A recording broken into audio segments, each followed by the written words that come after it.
Don Schneider sobre a mais recente repressão do Vaticano à tradição. Entrevista concedida a Diane Montanha para o jornal católico The Remnant. Em sua primeira entrevista impressa desde o lançamento das Responsa ad Dubia, respostas a dúvidas acerca de certas disposições do documento do Papa Francisco, Traditionis Custodes, pela Congregação para o Culto Divino e a Disciplina dos Sacramentos, o bispo Athanásio Schneider disse que o novo documento reabre desnecessariamente velhas feridas na Igreja, beira a zombaria e revela um enrijecimento hostil para os católicos ligados à liturgia tradicional do rito romano. Surpreendentemente, estamos testemunhando um método intransigente, semelhante à Inquisição, sendo empregado em um pontificado que se autodenominou ternura e sensibilidade pastoral, disse o bispo. De maneira burocrática fria, essas novas diretrizes impõem normas tão impiedosas e discriminatórias na vida de tantos jovens católicos, tanto sacerdotes quanto fiéis leigos, homens e mulheres, que não seria surpreendente se eles se sentissem como se estivessem sendo torturados espiritualmente em câmera lenta. Nesta entrevista exclusiva, Don Schneider, bispo auxiliar de Astana, Cazaquistão, discute suas impressões gerais sobre o documento, a questão de sua legitimidade e o direito dos bispos de reverente e prudentemente resistir às novas medidas. Don Schneider urge os cardeais a expressarem suas preocupações ao Papa, alertando-o para o grande dano e a flagrante injustiça cometidos contra um considerável grupo de bons católicos. Ele encoraja bispos a estender a caridade criativa aos fiéis, aplicando o princípio da epiqueia, pelo qual uma lei não é observada, no todo ou em parte, por causa de um bem maior.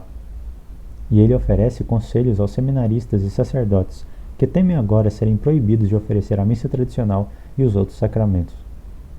Don Schneider também recomenda que os fiéis leigos, alguns dos quais ele diz que agora serão forçados a uma vida de missas de catacumbas, imitem a viúva importuna de quem Nosso Senhor falava no Evangelho, em sua persistência com o juiz injusto, ver Lucas capítulo 18, versículos 1 a 8, incomodando seus pastores. Por último, ele afirma que, por uma questão de transparência, é hora do relatório detalhado sobre a aplicação do motu proprio Summorum Pontificum de Bento XVI, preparado para o Papa pela Congregação para a Doutrina da Fé, com base em seu questionário aos bispos de todo o mundo, ser publicado. Aqui está a nossa entrevista completa com o bispo Athanásio Schneider. Diane Montanha pergunta: Excelência, no dia 18 de dezembro, o arcebispo Arthur Roche, prefeito da Congregação para o Culto Divino, emitiu novas diretrizes para restringir ainda mais a missa e os sacramentos tradicionais, na forma de respostas a 11 dúvidas, que o Vaticano disse serem as perguntas mais recorrentes que recebeu sobre a carta apostólica do Papa Francisco, Carcereiros da Tradição. Quais foram suas impressões gerais sobre o documento? Don Athanásio Schneider responde: Minha impressão inicial foi que velhas feridas da vida da Igreja foram reabertas desnecessariamente, sob o pretexto de alcançar uma unidade maior. Tais medidas, assim justificadas, beiram a zombaria, uma vez que contradizem flagrantemente a política geral do Papa Francisco de curar as feridas da vida da Igreja de nossos dias, como ele expressou, por exemplo, com as seguintes palavras: Aquilo de que a Igreja mais precisa hoje é a capacidade de curar as feridas e de aquecer o coração dos fiéis, a proximidade.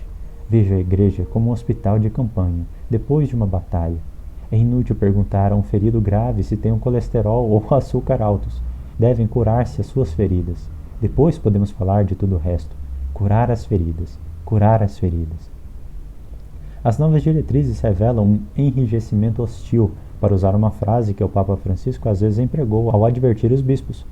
Estamos lidando com um texto de enrijecimento e uniformidade rígida jamais vistos, remanescentes de certos vereditos da Inquisição, ou respostas à dúbia de tempos passados, que eram caracterizados por um legalismo litúrgico envaidecido.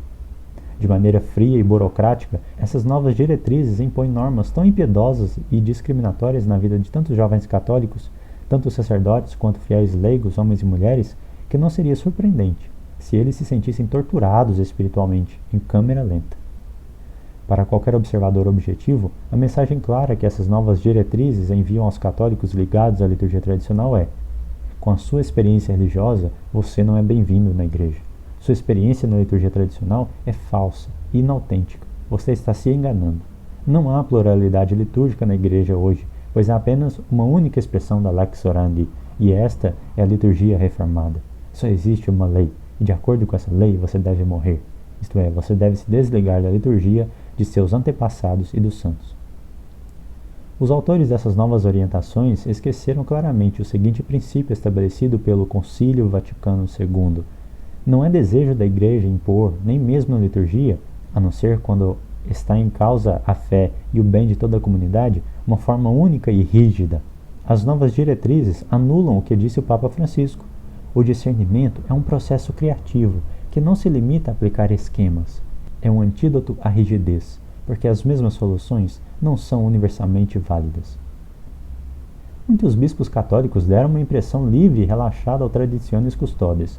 As novas diretrizes sugerem fortemente que a Santa Sé está agora apertando os parafusos para garantir que os bispos cedam à direção indicada pela Congregação para o Culto Divino.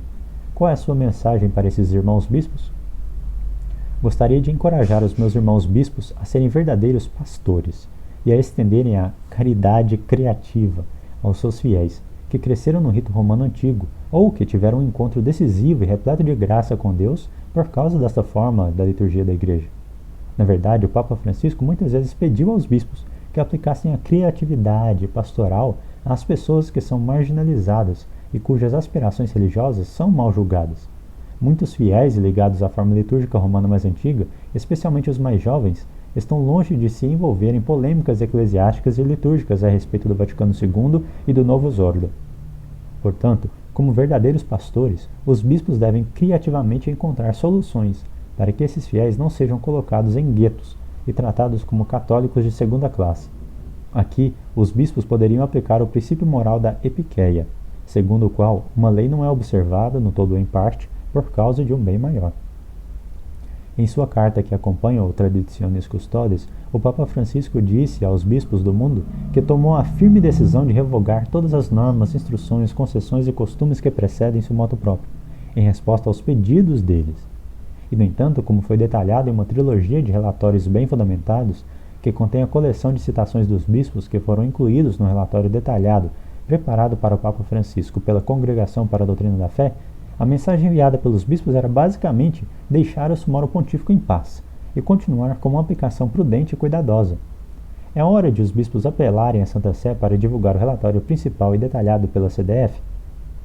O Papa Francisco tem repetidamente apelado a uma transparência absoluta na vida da Igreja, e especialmente na Cúria Romana, como atesta a seguinte declaração: a meta a alcançar consiste sempre em favorecer a maior harmonia no trabalho dos vários dicastérios e ofícios, com a finalidade de realizar uma colaboração mais eficaz naquela transparência absoluta que edifica a sinodalidade e a colegialidade autênticas. A publicação do relatório detalhado preparado pela CDF com base em sua pesquisa com os bispos do mundo é, portanto, muito necessária.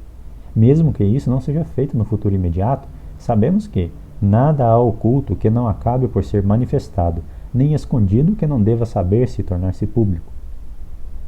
O jesuíta italiano e doutor da Igreja São Roberto Bellarmino disse: assim como é lícito resistir ao Papa se ele agredisse a pessoa de um homem, também é lícito resisti-lo se ele agredisse almas ou perturbasse o Estado, e muito mais se ele se esforçasse para destruir a Igreja. É lícito, eu digo, resistir a ele, não fazendo o que ele manda e impedindo a execução de sua vontade.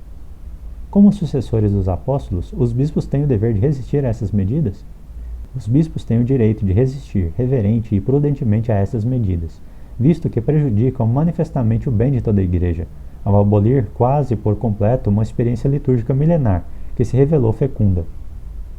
Simplesmente eliminar o grande tesouro dos ritos litúrgicos contidos no Pontificale Romanum, incluindo os teológica e liturgicamente ricos ritos das ordens maiores e menores, o rito da confirmação e as várias consagrações, como de altares, igrejas e virgens, guardados pela Igreja Romana não por apenas 50 anos, como é o caso dos ritos litúrgicos reformados, mas por um milênio, é prejudicial a toda a Igreja.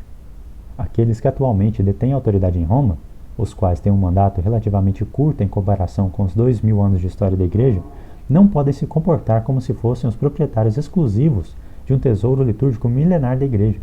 Além disso, uma considerável maioria de católicos exemplares, os quais estão ligados à liturgia tradicional e que de forma alguma carecem de fidelidade ao Papa atual e aos seus próprios bispos, estão sendo abertamente caluniados, e discriminados.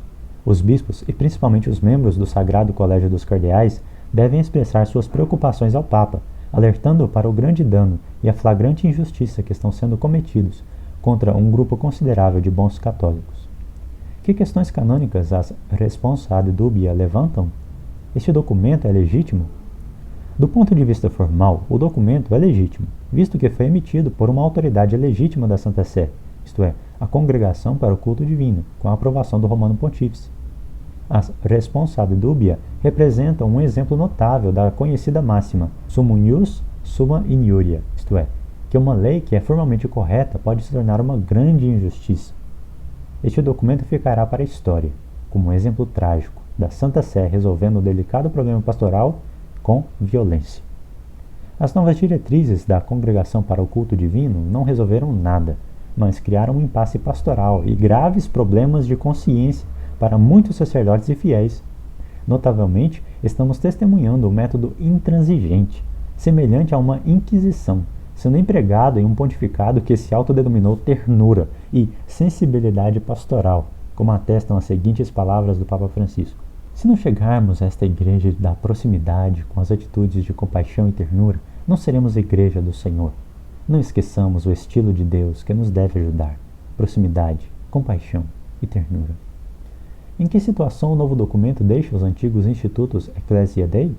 Eles podem continuar a ordenar sacerdotes no rito tradicional?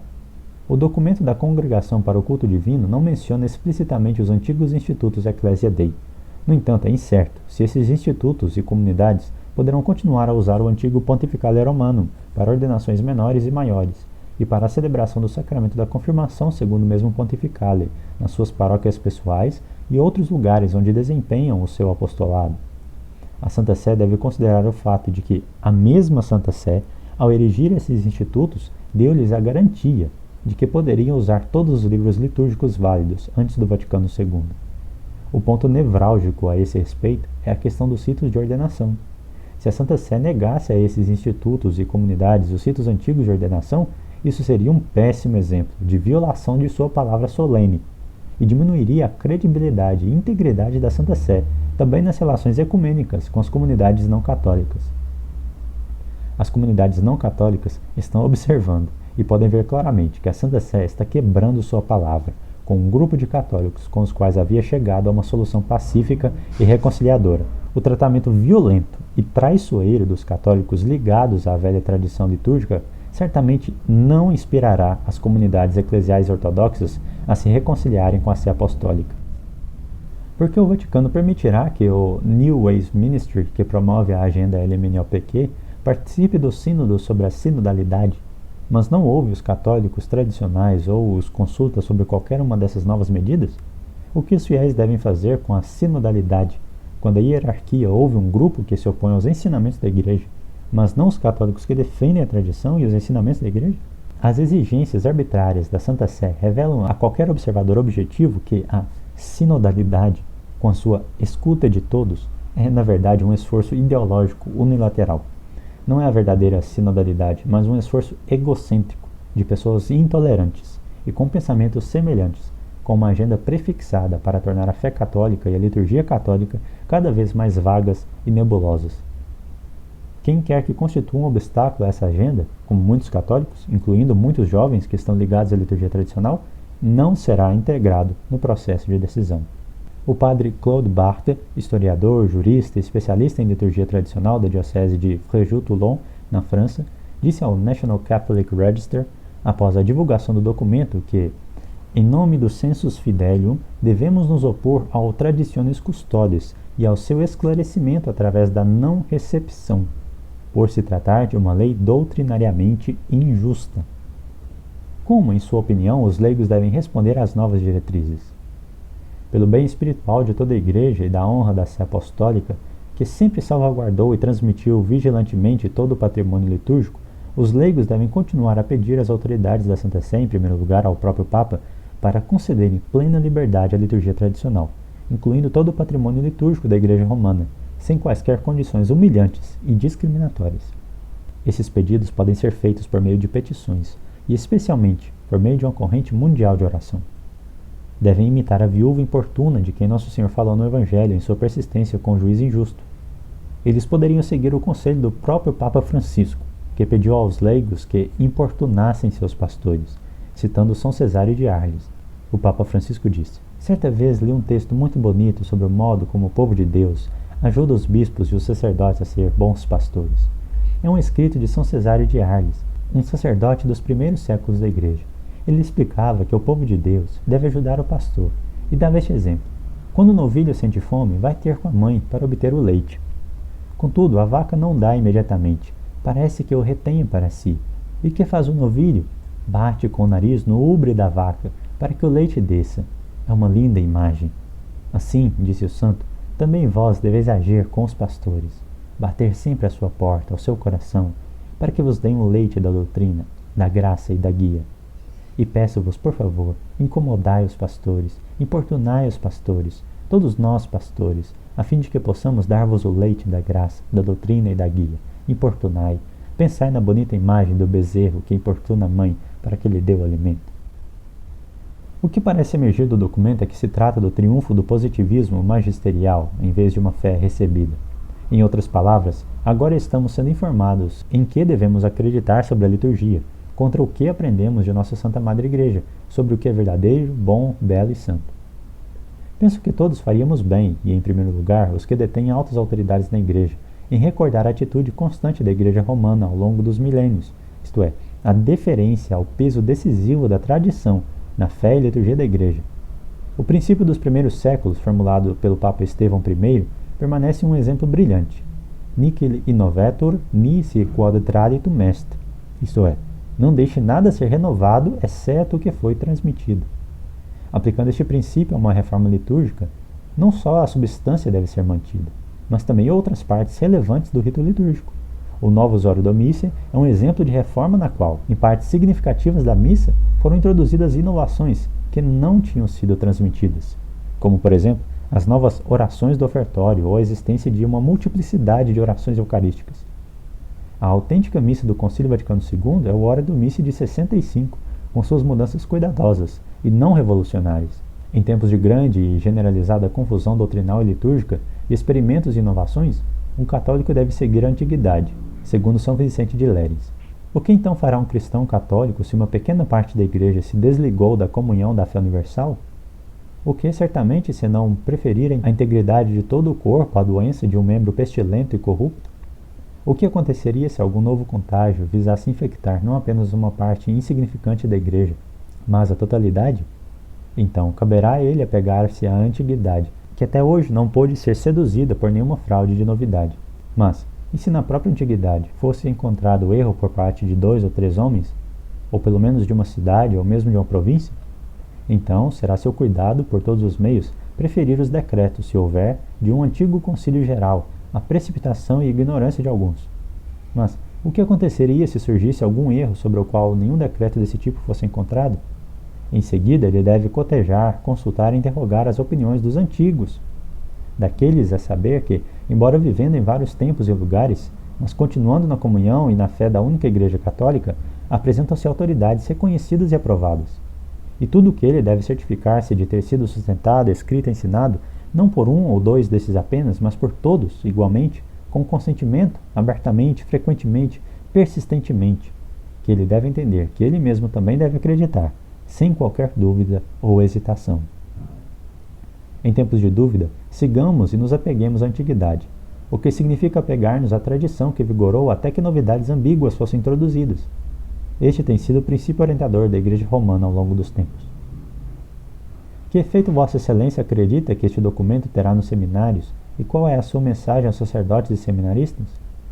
Os sacerdotes e seminaristas devem intensificar o estudo dos documentos sobre a tradição da fé católica e da liturgia católica, e assim aumentar o seu amor por aquilo que os nossos antepassados e os santos acreditaram, estimaram e viveram, a liturgia tradicional da Igreja Romana. Devem pedir persistentemente a seus superiores e bispos que autorizem as celebrações da liturgia tradicional e apliquem o princípio da epiqueia, ao conceder, ao menos individualmente, o direito de celebrar no rito antigo. Se esse direito lhes for negado, eles podem, empregando o mesmo princípio da epiqueia e a situação de emergência da atual crise sem precedentes na Igreja, celebrar, pelo menos em particular, o rito tradicional da Santa Missa.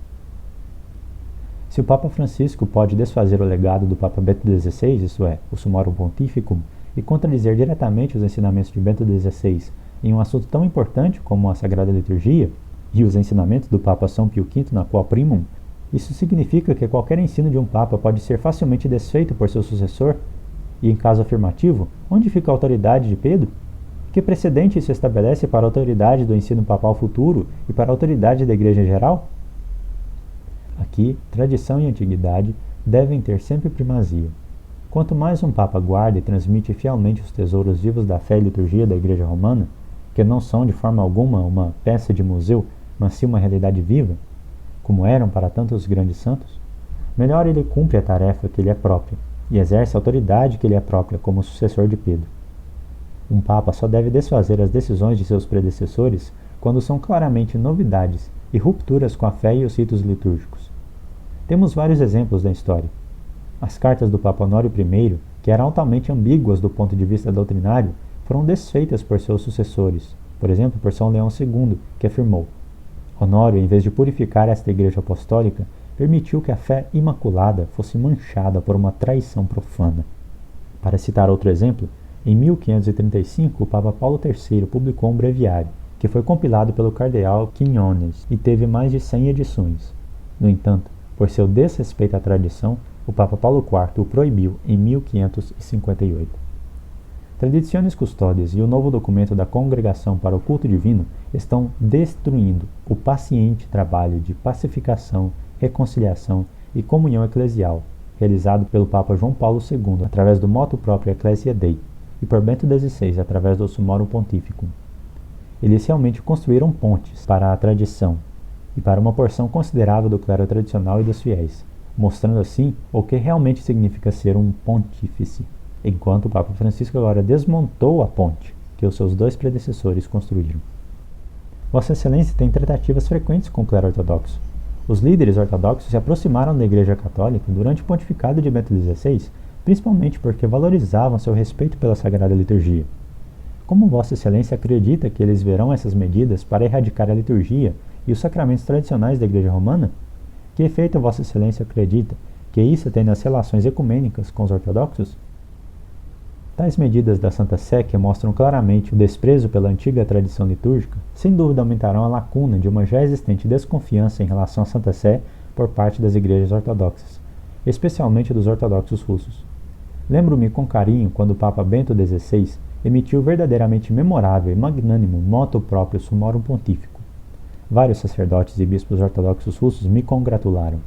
Um bispo ortodoxo até propôs que uma missa tradicional latina fosse celebrada regularmente no domingo em nossa catedral.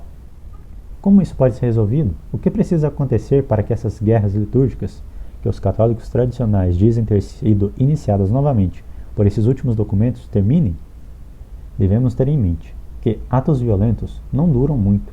A violência e a injustiça cometidas contra um grupo considerável de filhos e filhas exemplares da Igreja, através do recente documento da Santa Sé, terão um efeito contrário. A tradição litúrgica será ainda mais amada e valorizada. Alguns sacerdotes e fiéis serão forçados a uma vida de missas de catacumbas. No entanto, eles não devem ficar desanimados ou amargurados.